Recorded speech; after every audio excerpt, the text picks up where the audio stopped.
Yeah, I wanted to talk about video communication. One thing I wanted to start with is a photo that I've seen recently. This is the election of the Pope in 2005. It's a street leading to the Vatican, and there are people standing there.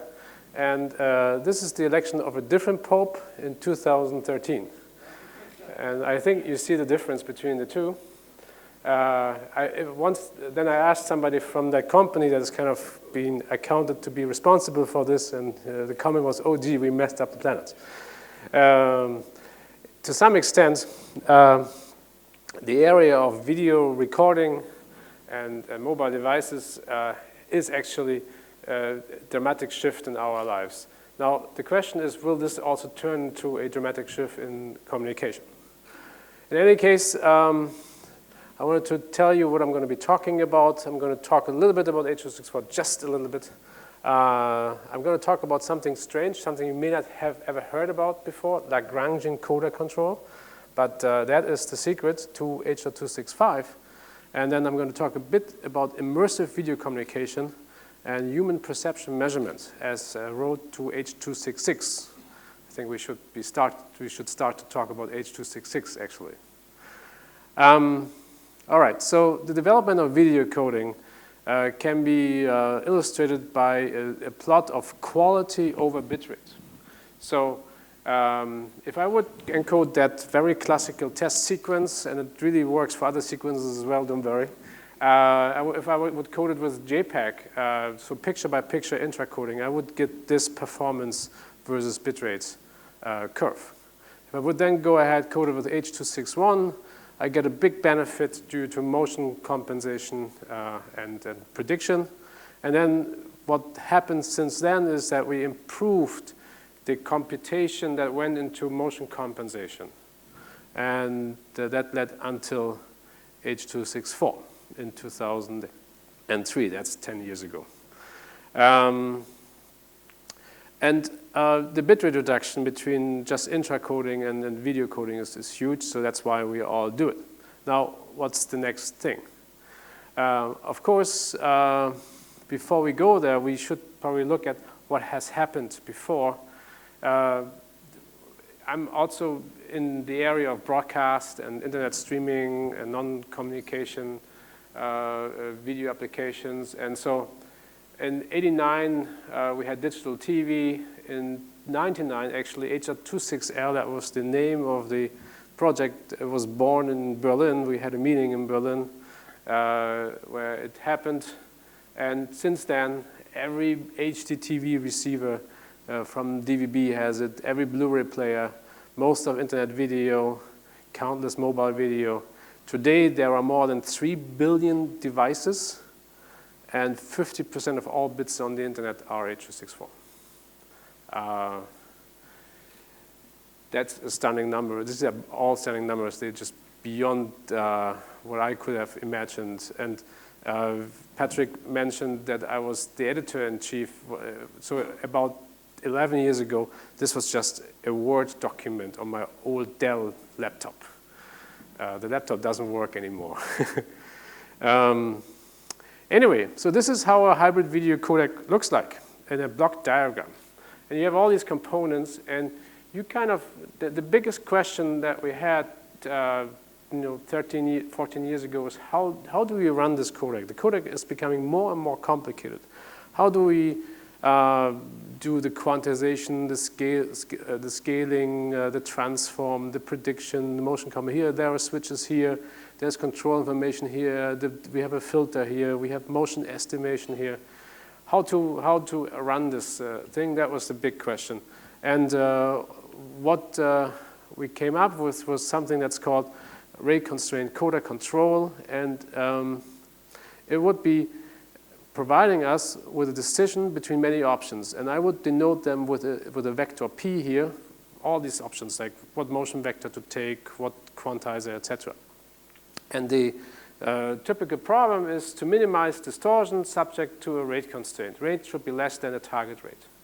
And what we turned this into is a Lagrangian unconstrained formulation where we would minimize distortion plus lambda rate. And lambda controls the trade-off. Lambda is if it's 0, then only distortion matters, and if it's very large, only rate matters. And so this is how you can balance the two. And we would then be using that to minimize the various modes in H.264, and this way know how to run the encoder. And for H.265, we've run this to the extreme. And this is how H.265 was designed. Here's an example how this works. Suppose you have 5 quantizers, and they are all providing these rate distortion functions here. If I would plot all possible combinations of these 5 quantizers into this diagram, I would get all these blue dots here. So all these blue dots are just coming from these 5 quantizers with 6 operating points.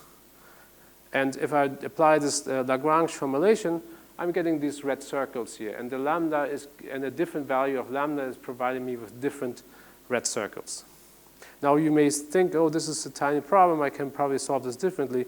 Well, in H.264, we already had huge numbers of options. In H.265, the numbers of options after 1/3 of the picture exceed the numbers of atoms in the universe. Okay, so that's the principle after it was designed. So let me then explain what came out of that. So we would, for example, in H.264, we would have fixed block sizes up to macro block size 16 by 16, 16 by 8, etc., down to 8 by 8. In H.265, we basically went all the way to 64 by 64 block sizes. We have a quadtree-based subdivision of a tree block into prediction and transform blocks, and then even further flexibility on how we can split up a picture. The decision that's made by how to what's the block size and how to use the motion vector per block, etc., is again done using this Lagrangian approach. And then we have large transforms. Here's a butterfly, but we have 32 by 32 transforms. That's the max block size for transform. And have we achieved our goal? Yes, we have. If I look in more detail, here's another sequence where we would have 50% bit reduction between H.264 and H.262 or MPEG-2 video, and we have another 50% here. The only bad thing for an engineer is that if you reduce bitrate by 50%, the absolute bitrate becomes less and less, as you can see. Nevertheless, it's still important, and we are actually increasing the absolute bitrate by increasing the spatial resolution of pictures. So the PSNR differences are still significant. Here are more results. This is from the test set of the JCT. For low delay, you are looking, these are class E sequences where we have video conferencing content. There's a 51% measurement. We have done further tests, and this test also involved VP9, where we did the same optimization to VP9 and H.264 and the HM, so they all use the same stringent Lagrangian encoder control. And what we found is that there were 38% against H.264 and 23% against VP9 bitrate reduction of H.265, and this is for low delay. For high delay, the result is a bit more drastic. So for high delay, the bit reduction against VP9 was 43%, and the bit reduction against H.264 high profile was 39%. So for high delay, VP9 is worse than H.264 high delay in these tests. Again, all these codecs were optimized with the same method, very stringent. We have a fixed quantizer, lambda is fixed, and we have the same comparable results for all of these codecs. So what's next in H.265 standardization? We work on range extensions. They're going to be done in January this year. Higher bit depths, more than 10 bits resolution, more chroma formats, etc. Scalable video coding, which is of high interest to this community, is going to be done mid-2014.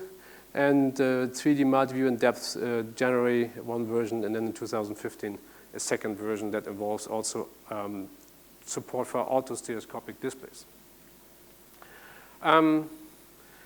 So that was the part on standardization. What I wanted to tell you now is some of our research in the area of immersive video communication. So it's really it's getting more researchy than before. And so one thing I wanted to start with is, this is how telepresence looks like.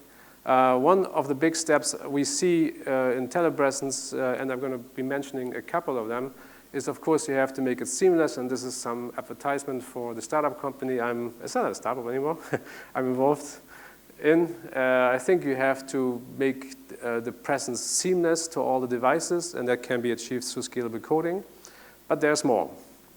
We have been working at the Heinrich Hertz Institute for a long time on the vision of having an extensible table.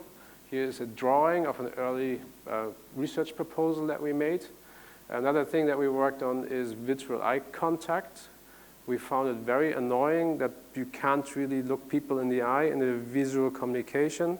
Earlier we heard talks about communication through these devices. The IMTC still has a meeting, right? Why does the IMTC have a meeting? Well, there are reasons to it.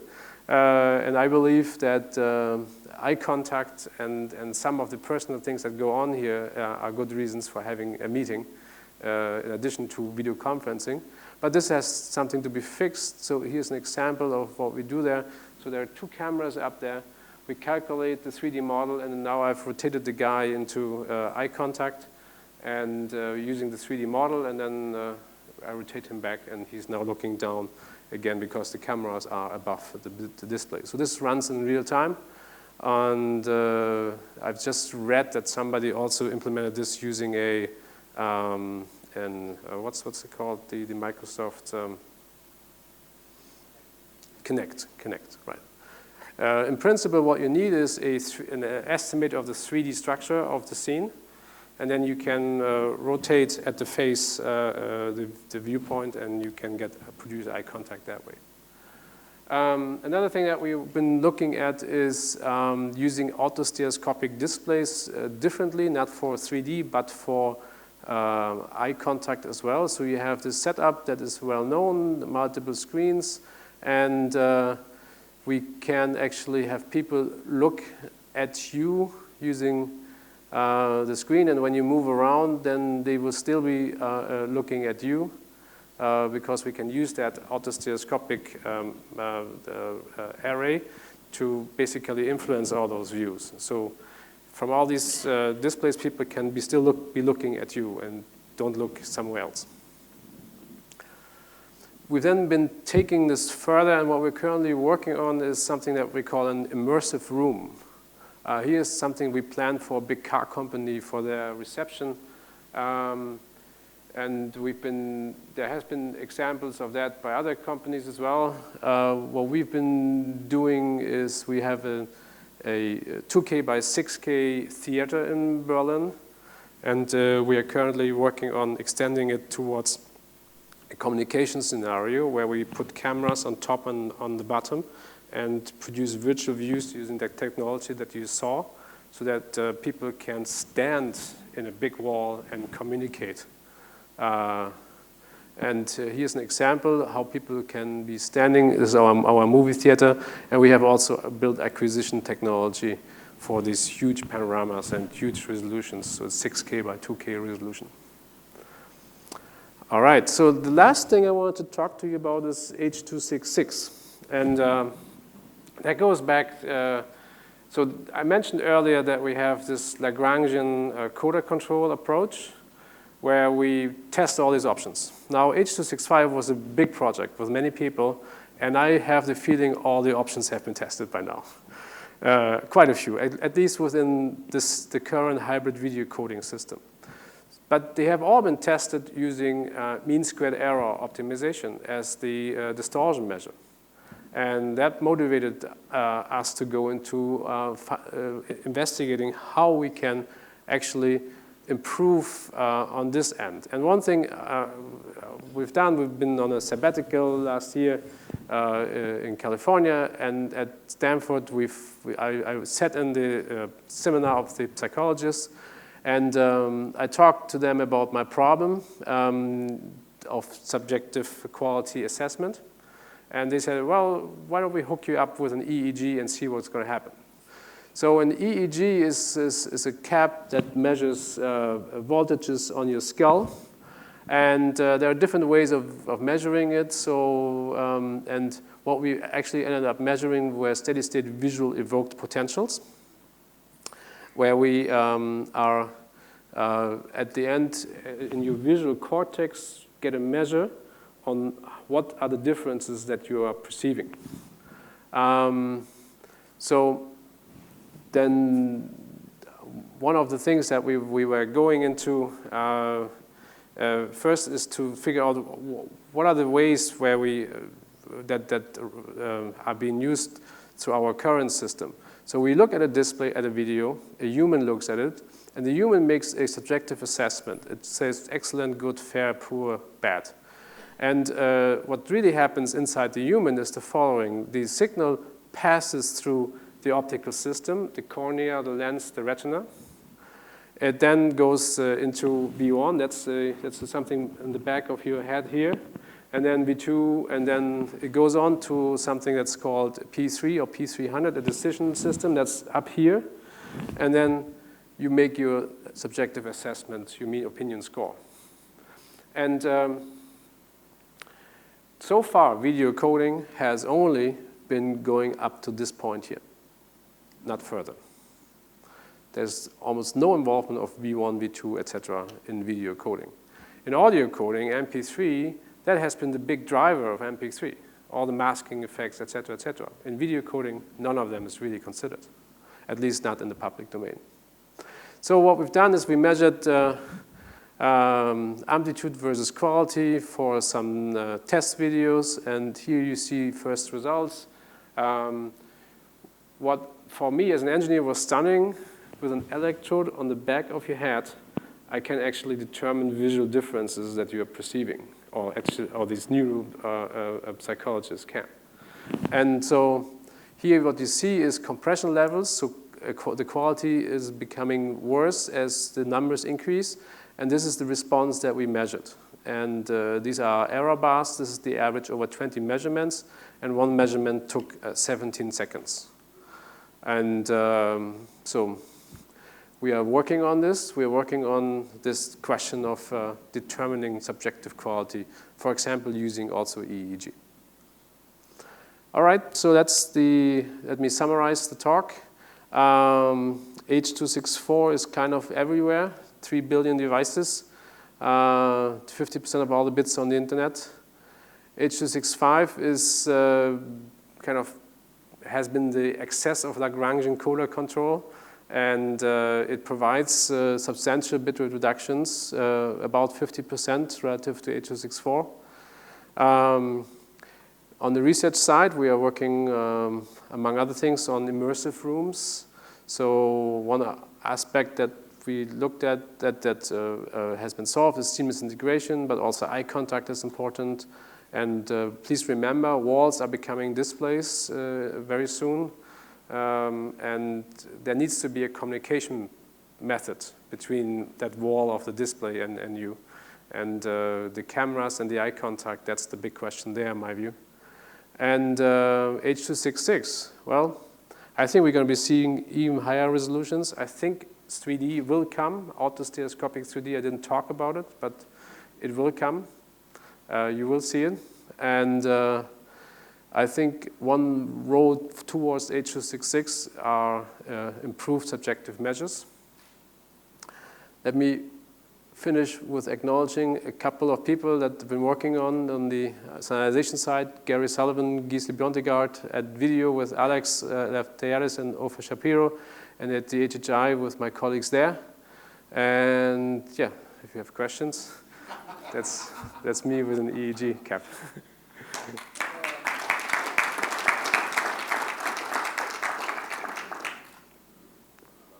I certainly take some questions.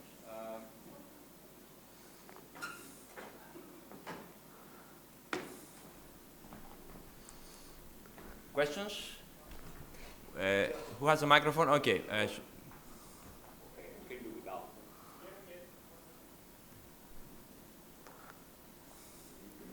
Because the session is recorded, I think it might be good to use the microphones.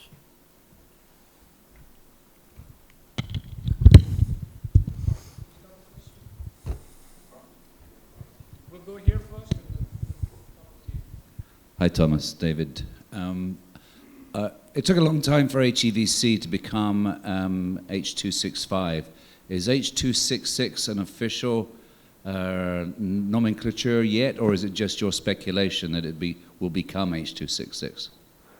Well, so the ITU rules for numbering is that the chairman of study group 16 would be saying at the time, this is H.26, and then whatever the number is. We have the numbering space until H.279. HEVC is a project name for the codec. The codec is called High Efficiency Video Coding. And, but whatever the ITU works on is going to be, at the end, become H.26 something or H.27 something. And of course, there's no project yet. But the good thing with this numbering space there is actually 264, 265, 266. You know immediately what I'm talking about when I say H.266. That's why I'm using that term. Okay, so I have a question. You mentioned that's hybrid, and do you think the model of video coding will stay hybrid for the next generation? And also, let's say, DCT or this kind of transform-based? Or do you see some big change in this area? Especially because you mentioned human visual system, and right. That's not our visual system. That's not how the visual system works with squares and DCT, and you know. Well, I can assure you the next video codec will have predictions and transforms in it.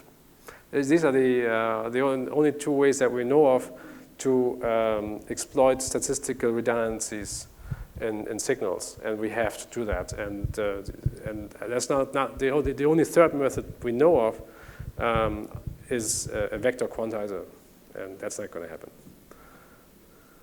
Yes. Thank you. Roosbeth Farman with Huawei. Can you just elaborate a little bit more on the last point you had? Walls are becoming displays. Well, so imagine the scenario. Let me go back and imagine the scenario that you are in front of this wall, and that you want to. Well, okay. I think your question was different. So, if an OLED, for example, has become really viable and very thin, you can probably put it on the wall, and the entire wall will be full of OLEDs. You can, in your living room, change the way it feels like to have the sea, to have, I don't know, a field of Bali, the mountains. But you can also use it as a big screen for communication. And for example, imagine all of these tables here, they are set up, instead of this setting, we have all these walls everywhere in a virtual space where we, and also in the real space where we communicate and walk and talk, etc. But we are at different places. I think at this point, this is where display technology is going. 2K by 4K will be coming soon, right? They made their investments into these factories, so it will be coming. And you will see bigger and bigger displays. And what to do about video communication with them, because the big question is, where do you put the cameras, in my view? If you have to, either you put them inside the display or you put them outside the display. When they're outside the display, how do you create a natural interaction with that person on the other side of that big display? Yeah. So Oliver Gunasekera from NG Codec. Actually on the walls there's display. In 25 minutes in my presentation I have a video showing how this might work for for communication, so we can show that. But my question was about VP9 versus H.265. You briefly touched upon it, but could you summarize what differences you're seeing on compression efficiency between the two codecs? Our measurements have been showing very big differences in compression efficiency. For low delay, the difference is about 23% in our measurement, while the difference between H.265 and X.264 for low delay was 38%. And for high delay, the difference is very large. For high delay, in our measurements, VP9 was worse than H.264 high profile. So working for AT&T, I'm involved in a lot of interoperability testing, and we do every day. We face the question of the quality measurement, and you talked about it. Is there anything available today to do an objective video quality measurement? Yes, there are some methods, like there's this J&D methods, but I don't think it's very practical because it's for very high quality. I think for the qualities that we all have to run our businesses on, there is nothing really you can buy off the shelf. It's all in the works. The problem really, in my view, is that we don't have a good model of the human visual system yet that we can deploy. It matters whether people see things twice or 3 times, whether there's sound on or not. All these things matter and influence your perception of what's going on there.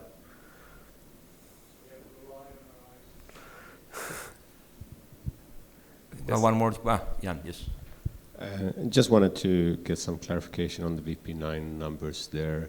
When did you do those measurements, and how do you compare complexity between the two codecs? Well, the results that you see here are in a paper that will appear at PCS this year. The paper also The paper also contains complexity measurements that were runtime measurements of these codecs, which is kind of difficult to be using, right? You have, H.265 tests all the options. X.264, for example, was like really, really fast and giving only little worse performance than the test model for H.264, the JM. So complexity-wise, you have to look it up at the paper. What we were interested in is if you have roughly the same degree of optimization when it comes to rate distortion performance, what is the result? And not having any type of strange rate control that we see in other comparisons influence the results.